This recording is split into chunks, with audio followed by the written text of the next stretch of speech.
Bonjour et bienvenue sur Rapport en clair. Aujourd'hui, on s'attaque à un sujet qui nous touche de près, l'avenir de nos montagnes.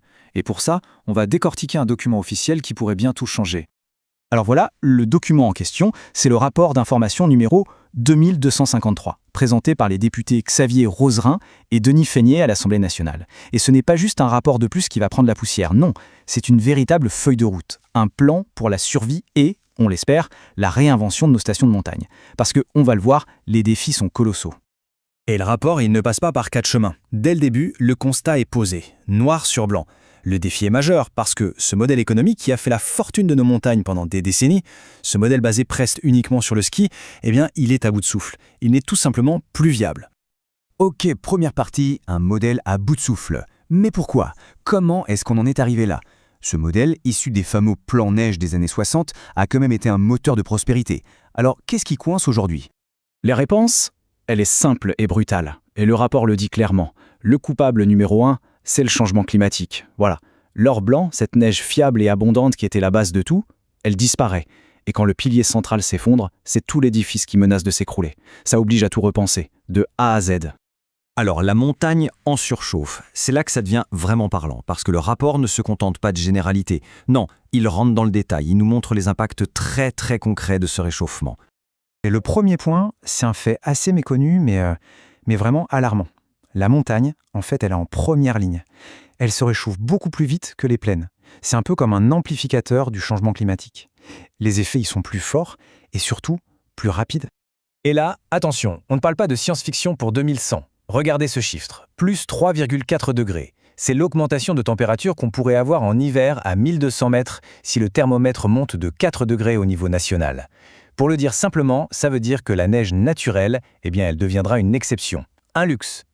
Et forcément, ça entraîne tout un tas de conséquences en cascade. Moins de neige, c'est l'évidence.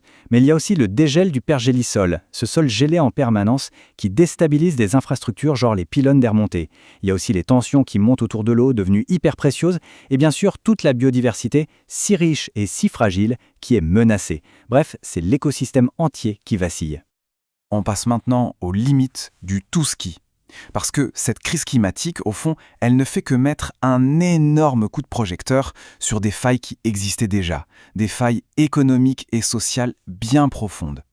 Économiquement, le moteur commence sérieusement à tousser. Le rapport le dit bien. Continuer à investir des millions dans des canons à neige ou des remontées mécaniques quand la neige n'est plus là, c'est devenu un pari ultra risqué. La rentabilité, elle n'est tout simplement plus au rendez-vous. Et puis, il y a la crise sociale, parfaitement illustrée par ce graphique. Regardez ça, 80% de résidences secondaires dans certaines stations. C'est énorme. Ça veut dire quoi? Ça veut dire que le marché immobilier explose. Résultat, les gens qui vivent et travaillent là à l'année, les saisonniers, ils ne peuvent plus se loger. Ils sont obligés de partir. Et la conséquence de ça, elle est dramatique. C'est un déclin démographique. Les villages se vident. Le rapport le dit. Sans ces habitants à l'année, les stations risquent de devenir des villes fantômes, en dehors des vacances scolaires, des coquilles vides, sans âme, sans vie. Ok, le tableau est un peu sombre, je vous l'accorde. Mais la bonne nouvelle, c'est que le rapport ne s'arrête pas là. Il ne fait pas que pointer les problèmes, il propose aussi les solutions.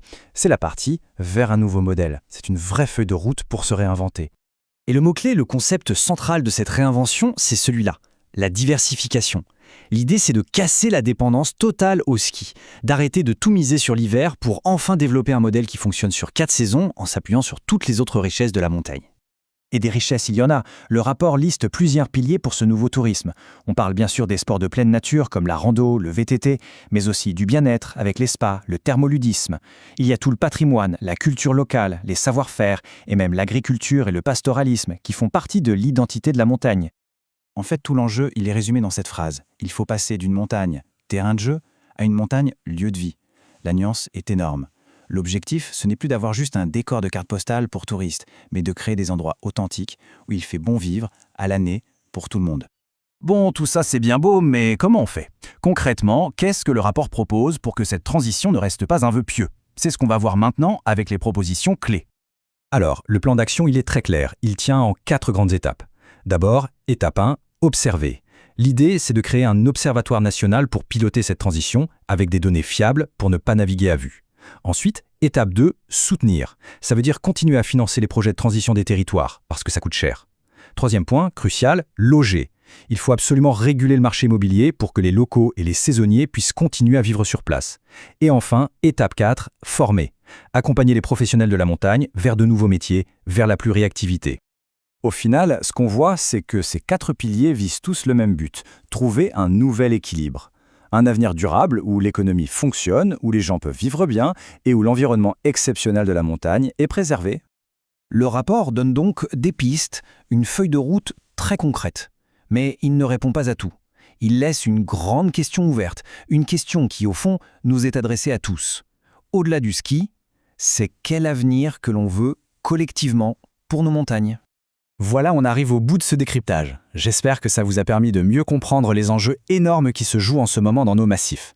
C'est exactement ça la mission de Rapports en clair, rendre ces documents officiels accessibles. Alors si ce format vous plaît, si ça vous a éclairé, le meilleur moyen de nous soutenir, c'est de vous abonner à la chaîne et d'activer la petite cloche pour ne rien manquer de nos prochaines analyses.